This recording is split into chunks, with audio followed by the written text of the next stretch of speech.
الله الرحمن الرحيم. أهلا وسهلا داوديال جرهانتين بميل بجوكتان كسر هذا برنامجكي فسر كريوينكا وآلا بعد كداوتان SBS TV وحالا بينو فلنقية قرا حسن محمود ديلود أنا قاعد دول موسى مدحة أي إيدين داد هيسة برنامج كان حلقة بدن أو كل دوان أي نقصوا قاعدني حلقة دي قدام بي نقصوا قاعدني داوديال وحاكمد أها جنة وحيابها كوجد عمان جهنم شيادينتا jinka waxyaabahaasoo dhan ayaa ka mid ahaa haddaba xalqadan caawa maxaynu ku qaadanaynaa ayaa taala xalqadan caawa waxaynu ku qaadan doonaa hadduu alla idmo riyada dadka oo qaabkay u kala duwan yihiin dadkoo dhan hadduu oday weyn mid dhalinyaro ah gabadh islaan caruur qof aad garanayso qof aadan garanayn waxaa aad u dhacda in riyooyinka noocaasa ay aad ugu badantay dadka maadaama qofku mar hadduu yahayba shaqaale goobka shaqeeya ama arday ama bacmushtar ganacsade oo ay aad u badan tahay dadka uu la kulmaa marka dadkaas oo dhan macnayaal kala duwan ayay leeyihiin qoraaga ayaan idin kala baxaya isaga ayaa inoo faahfaahin doona qoraa ku soo dhawow اللهم صل على محمد وعلى آله وصحبه وسلم داوداش شرفت له waxaynu soo haynay chapteradii buuga waxaynu sida ay sheegtay akhriyeynaa buuga 22aad oo ah riyada dadka oday weyn hadaad ku riyooto mid dhalinyaro hadaad ku aragto gadmadoobi hadaad ku aragto habar hadaad ku aragto caruur hadaad ku aragto mid la garanayo iyo mid aan la garanayn wuxuu yiri macallinkii Abu Sacad Allah ka raali noqday qofkii arka qof uu garanayo riyadaasi waxay sheegtaa inuu wax ka qaadanayo mid isaga u eg ama mid la magac ah qof aad garanayso baad alaab ka qaadatay macnaheedu waxa weeye qofka qof u eg ama la magac ah ayaad la macaamiloonaysaa wax ka qaadanaysa hadduu yahay mid madaxnimo u saaxiib ah oo uu arko inuu ka qaadanayo shaad cusub isaga waa loo wakiishaa waxbaa loo diraa macnaha hadduu nin madaxnimada oo ka agdhow yahay oo dadka maaragtay madaxda uu ka agdhow yahay hadduu ka qaato xadhig waa lala ballamay macnaha haddaad aragto qof xadhig kaa qaatay ballan baa idin dhex martay weeye hadduu arko inuu xoolo uu jecelaystay cayntooda ka qaatay wuxuu ka quusanayaa xaggiisa waxaana dhexdooda ka dilaacaysa cadaawad iyo colaytan macnaha qofkiibaa wuxuu arkay qof uu garanayay buu wuxuu ka qaatay xoolo uu cayntooda maartay jecelaystay lacag iyo wuxuun uu jecelaystay sidaas waxay isu bedelaysaa cadaawtinimo iyo maartay colaytan ka dhexda waxaa la sheegay odayga iyo gadmadoobaha aan la garanaynin waxay tustaa ka ku riyooday awowgii nin maartay gadh leh oo gadhkiisu dii madow yahay ama nin odaya anigoo kale ah oo qadcadda ah oo maartay hadduu ku riyoodo waxay u noqonaysaa riyada awlkeedu awowgiis hadduu si arko iyaga ama midkood oo xoog leh waa xoogga awowgiis hadduu arko maartay nin gadmadooba oo xoog leh ama nin odayahoo xoog leh waxay u noqonaysaa xooggaasi wuxuu noqonayaa awowgiis buu noqonayaa hadduu arko wiil dhalin yar oo oday isu bedelay wuxuu helaa cilmi iyo aqoon wiil dhalinyaro ah baa wuxuu ku riyooday isagoo oday noqday macnaha wuxuu helayaa cilmi iyo maartay ilaa cilmigu mar walba wuxuu la jiraa da'da maartay jiritaankeeda iyo weynideeda hadduu arko isagoo oday raacay wuxuu raacaa khayr iyo barwaaqo mid dhalinyaro ah baa wuxuu arkay isagoo nin odaya raacay wuxuu raacayaa maartay barwaaqo iyo khayr hadduu waayahay hadduu arko oday timo madow wuxuu yeelanayaa saaxiib adag hadduu yahay mid muslim ah qofkii arka oday turki ah wuxuu yeelanayaa saaxiib oo hadduu muslim yahay wuxuu ka magan gelayaa sharkiisa turkigu dadka turkiga wax lagu qiyaasaa maartay dee turkiga inuu naqaanayo iyo Russia iyo dadka gobolada wadamada Aasiyada dhexe dego dhan Turkish bay u yaqaaneen dadkii maartay 7kii buugan la sanifayay marka oo dadka cascaso wajiga ballaaran oo maartay ayaa Turkishka sharkiisu ka magan geliyaa buu wiilku fasirka waa cadow nin ah hadduu cad yahayna waa cadow qarsoon hadduu se madow yahay waa cadow xoolo leh hadduu se timo cad yahay waa cadow oday ah hadduu se yahay turki waa cadow laga nabad galay hadduu yahay tima madow waa cadow edab daran hadduu xoog leeyahay waa daraanta cadaawaddiisa haba ahaato mid aan la garanayn amase mid la garanayo waa isku mid qofkii arka oday wanaajiyey wuxuu taabayaa wanaag hadduu yahay wiil sharfayna waa cadow uu ka nabadgeliyo maxaa wacay wuu sharfay marka haddaynu odaygii intaa ku dhaafno riyada most of the habarta iyada habartu waa adduunka riyadu mar haddaad islaamba ku riyooto waa adduunyada because waa duq adduunyadu waa duq moogta waa islaan gabowday waa tii hore loo yidhi adduunyadu waa islaan indhala baa la yidhi oo halkaa labada indhood kule kada sare kugta marka baa la yidhi haddii qol baa dadkuna ugu xidhan yahay ugu xiraysan yahay sheeko weeye dee maaragtay narration waa cabir adduunyadu waa leeyahay waa habar indho kugta kule maaragtay sida bahalka yaxaaska bay halkaa sare laba indhood ku leedahay dadkuna qol bay ugu jiraan marka ilmo ay dhashay bay raacdaynaysaa marba qof bay ku dhegeysaa waa kan ilmahaygii bay odhanaysaa markaasay qaadaysaa oo waxay la eeganaysaa dee meel iftiin yar ka soo baxaya indhihii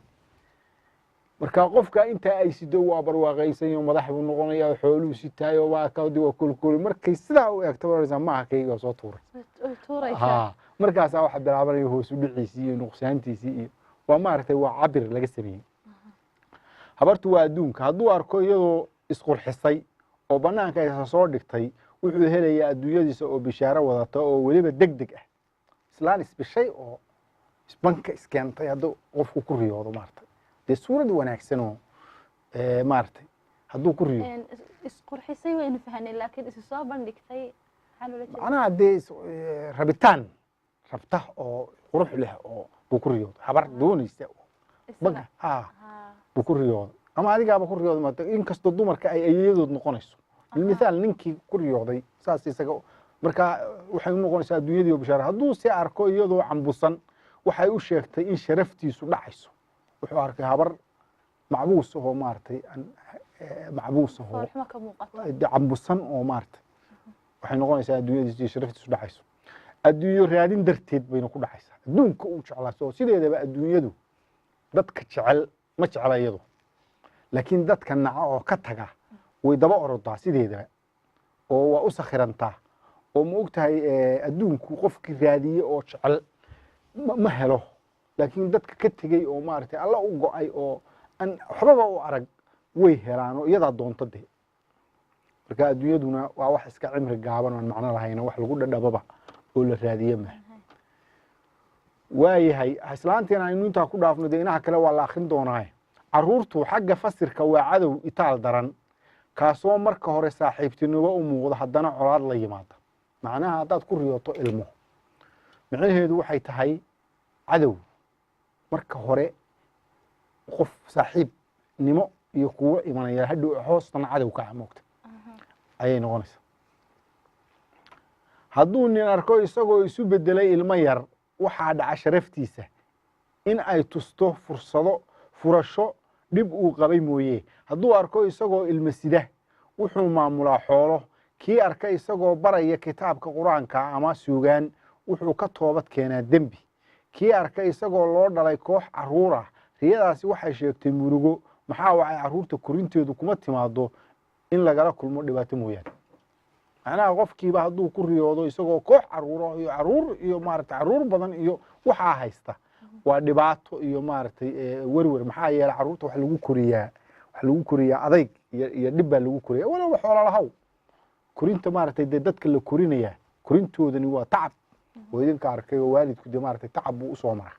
marka sideedaba tacab baa carruurta lagu iyo werwer iyo waxay cunaan u doon iyo dhar u raadi iyo waxay bartaan ka bixi iyo moogtahay waa mashaqo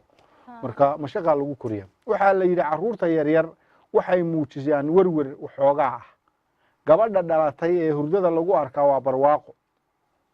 furitaan iyo fudayd koraya oo kordhaya dhib dabadeed gabdhaha fiican xagga awilka riyada carruurta wiilka iyo gabadha haddaad lagu kala riyado gabadha fiican gabadhu waa barwaaqo iyo furitaan kuu furma iyo fudayd koraya oo kordhaya dhib dabadeed macnaha dhibaato ku haysatay dabadeed fudayd kuu furmaya iyo waxaas bay fartuuma weeye gabadhu sideedaba riyada gabadha ku fiican oo dee xagga insha allah buugga laga akhriyay iyada intaas iskaga dhaafayna waxaa la sheegay qof dumara oo reer Maka ahayd quraankana akhrin jirtay ayaa aragtay iyadoo gaararka kabcada dhoocilo joogan oo gacmaha ku haystaan reexan ayna xidhan yihiin dhar jaalle ah ayna tidhi ilaahay ayaa xuma ka hufane waa gaararkii kabcada oo lagu yidhi miyaadan ogeyn inaamu cabdulcasiis ibni abi daa'uud caawa guursaday markaa ayay baraarugtay mise waaba iyadoo uu dhintay cabdilcasiis ibni abi daa'uud islaantani waxay ku riyootay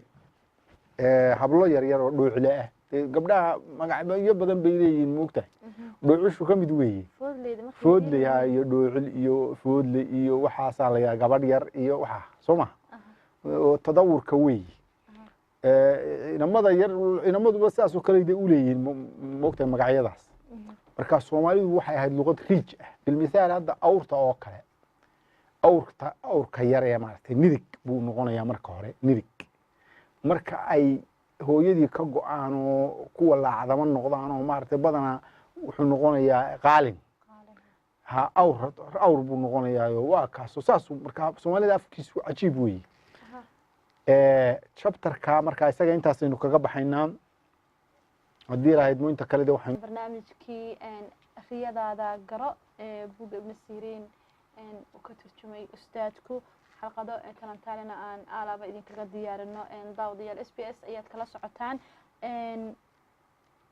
qora haddii aynu sii anbaqaadno dadkii kala duwanaashahooda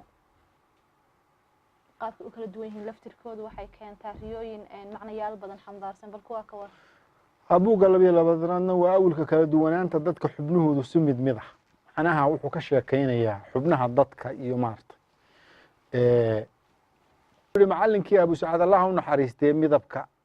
dadka iyo maqaarku waa jaldiga ama jaakad oo waa madowga midabku xagga cabirka waa diinka tegid qofkii moogta xubnihiisii de xubnihii waa gacan oo waa far oo waa jildi oo waa xubno muuqdo oo jidhka hore ka ah iyo kuwa gudaha ku jira intaba wuu fasirayaa moogtahay oo haddaad sanbabkaaga beerkaaga wadnahaaga ku riyooto kuwa muuqdaana dee waaba sidaas oo kale marka hadda wuxuu ka bilaabay jildiga oo wuxuu yidhi haddii qofku uu jildi madow ku arko waxay noqonaysaa diinka tegid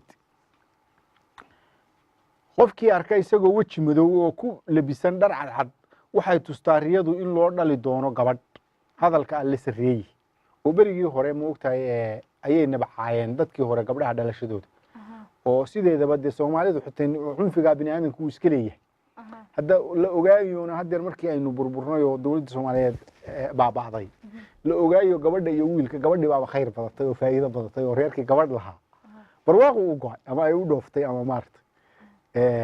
nin baa laga sheekeynayay yidhi waxaan dhalay 8 wiil iyo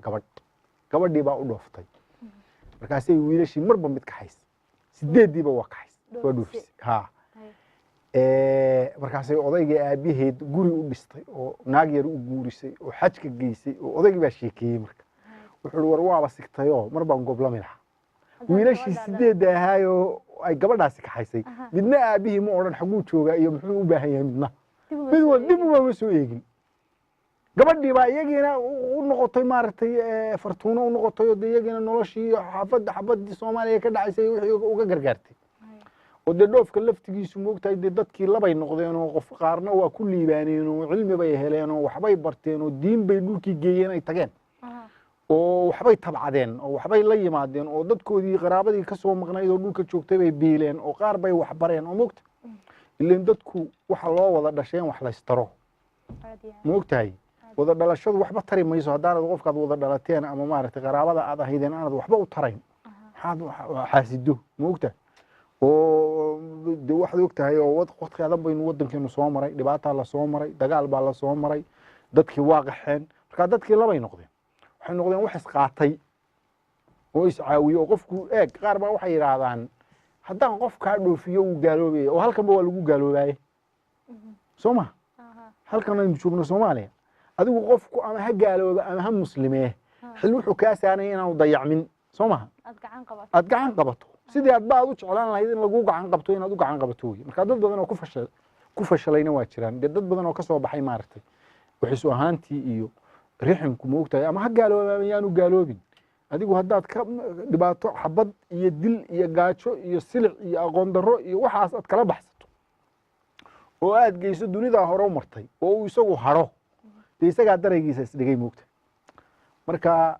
aayadda qur-aanka waxa weeye markaa waxay nabcaayeen laakiin aan kaa dhex gala dalka wax dhaamaa ma jiraan sooma ya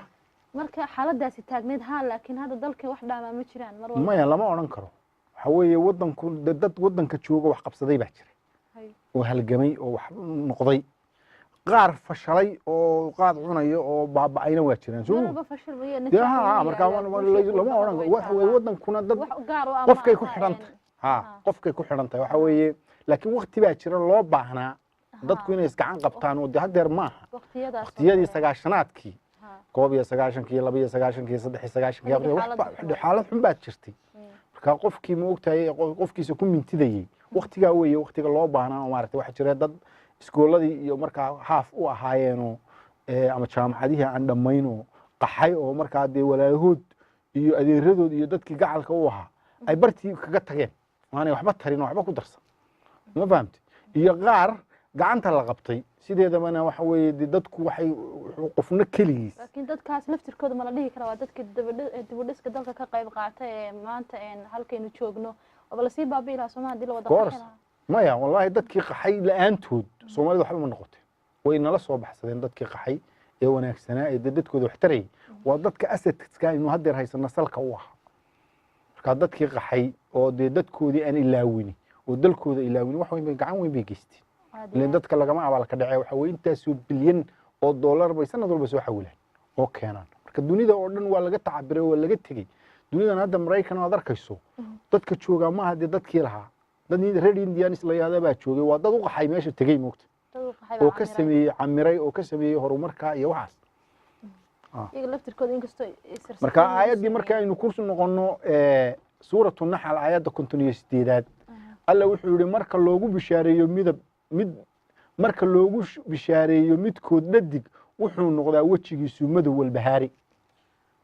macnaha marka la yado gabadh baa ku dhalatay berigii hore bay baahan jirtay wuxuu riyo ku arkay amiirkii muuminiinta almahdi allaha u naxariistay isagoo waji madoobaaday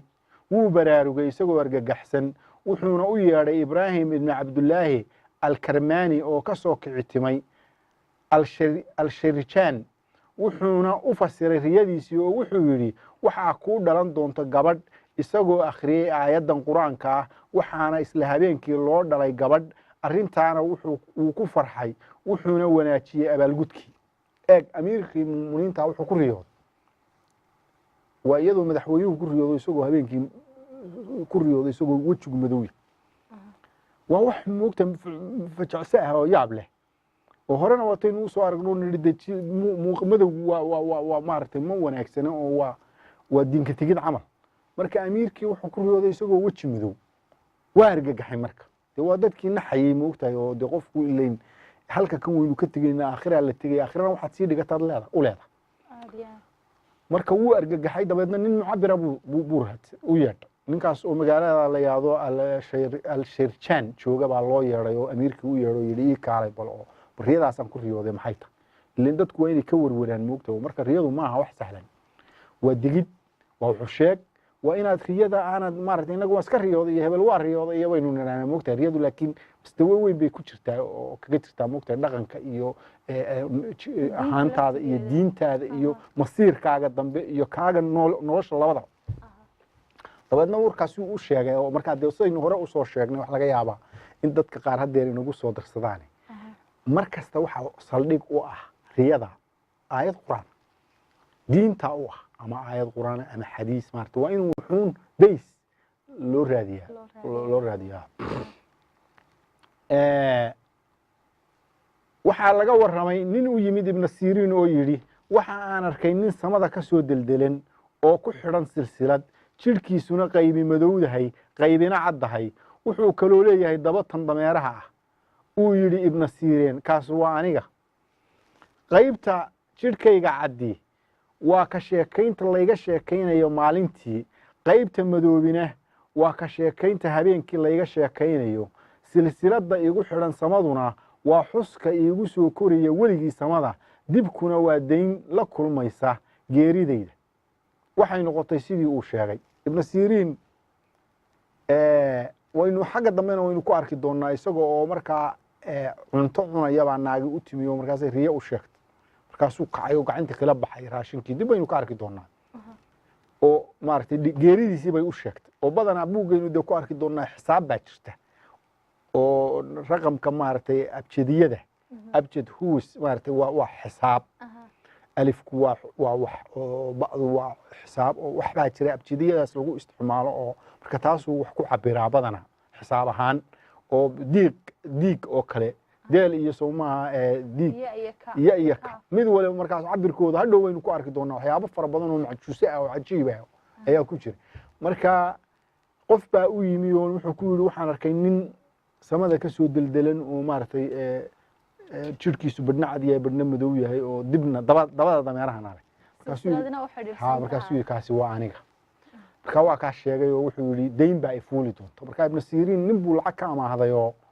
lacag fara badan dabeedna lacagtii baa ku go'day oo business buu geliyey oo waa ku khasaaroobay dabeedna waa la xidhay oo isagoo jeelka ku jira buuba dhintay moogtahay oo xidhan oo dayntii u qaamaysan marka markii uu dhintay kadib baa la bixiyey dayntii marka waxaa u yimid ibnu siriin nin oo ku yidhi waxa aan doonay haweeney markaa ayaan ku riyooday iyadoo madow oo gaaban suu yidhi madowgeedu waa xoolaheeda gaabnideeduna waa cimri gaabnaanteeda mabay joogin wax yar mooye ilaa ay ka dhimatay oo uu dhaxlay ninkii nin baa riyooday gabadh shukaansaday gabadhii siduu u shukaansanayey buu habeenuu wuxuu ku riyooday gabadhii oo gaaban oo madow dabeedna dee gabadhaas shukansanaysay oo maaragtay gaabatay oo madoobaatay ka shakigeeday leedahay wuxuu u tegey ibnu siriin oo wuxuu warniyo waxaan gabadh baan ku riyooday aan shukaansanayay iyadoo gaabatay oo madow dabeedna wuxuu yidhi gaabnideeduna waa cimri gaabnaanteeda madowgeeduna waa xoolaheeda mana xoolay haysatay dee waaba guursaday oo muddo yar kadibba waaba dhimatay oo waaba dhaxlay dee waaba dhaxlaya waxaa la wariyey in rasuulka sala allahu calayh wasalam uu arkay riyadiisii haweeney madow oo madax furfuran oo ka baxday madiina ilaa ay ka degtay juxfa wuxuuna ku micneeyey nebigu sala allahu calayh wasalam in xanuunkii iyo qushumicii madiini uu u guuray aljuxfa magaalada madiina yasribna waa la yidhahdaa waxay ahayd magaalo beeraley ah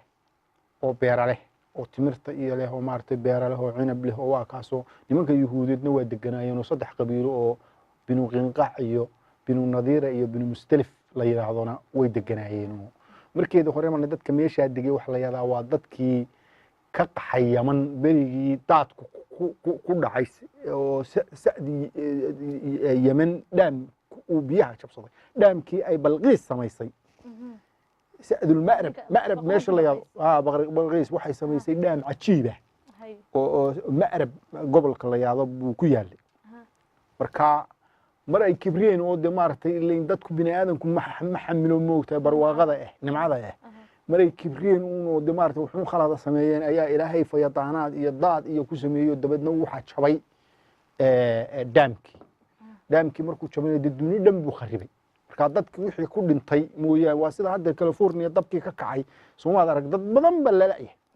70 baan arkayay 70 qof meelahaasna waa dhinteen intaas oo boqolna waa la laayay oo de kaymahaas iska digeen oo dad ilaahay la fusqi iyo xumaan markii la sameeyo waxaan arkayay maalin dhaweyd waxa la helay ahraamta Yemen Masar waxa laga helay magaalo iska dhan oo hor leh oo raacanadii jiifto marka de waa kuwan dadka maartay archaeologist-ka iyo cilmigaas yaqaana waa la baarayo ha wadkii meel dhow sheegayeen oo la yiri sawirada jinsiga darbiyada ku sawiran yihiin maalin dhow watay sheegayeen oo yiraahdeen waxa laga akhriyay in ay lahaayeen iimaan caqiida lahaayeen oo marka ay fasahaadeen oo maartay fuxshiin intay sameeyeen ay markaa martay qofna halkiis uu ku dhinta بالمثال يمكن باري دhoweyd waadigii ogaa wadankan la yiraahdo Indonesia wati daadad kharibeen Jazaa'ir dhan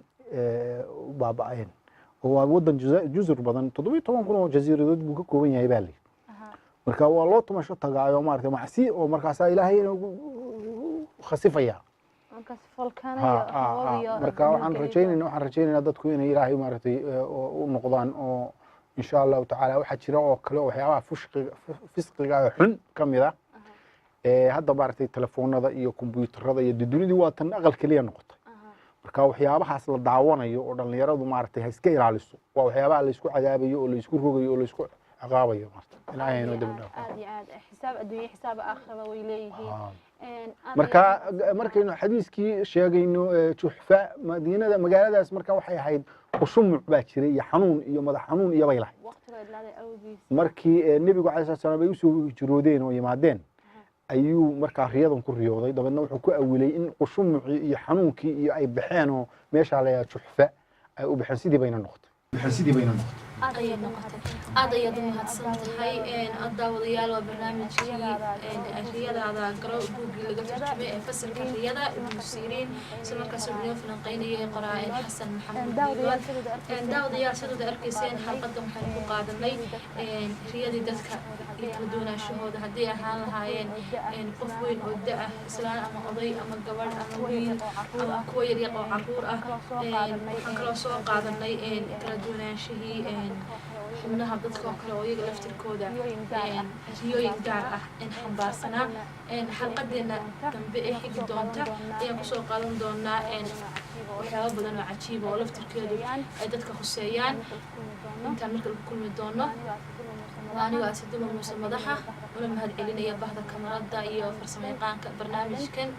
aadan waxaad kaga tegaynaa sidaas nabadgelyo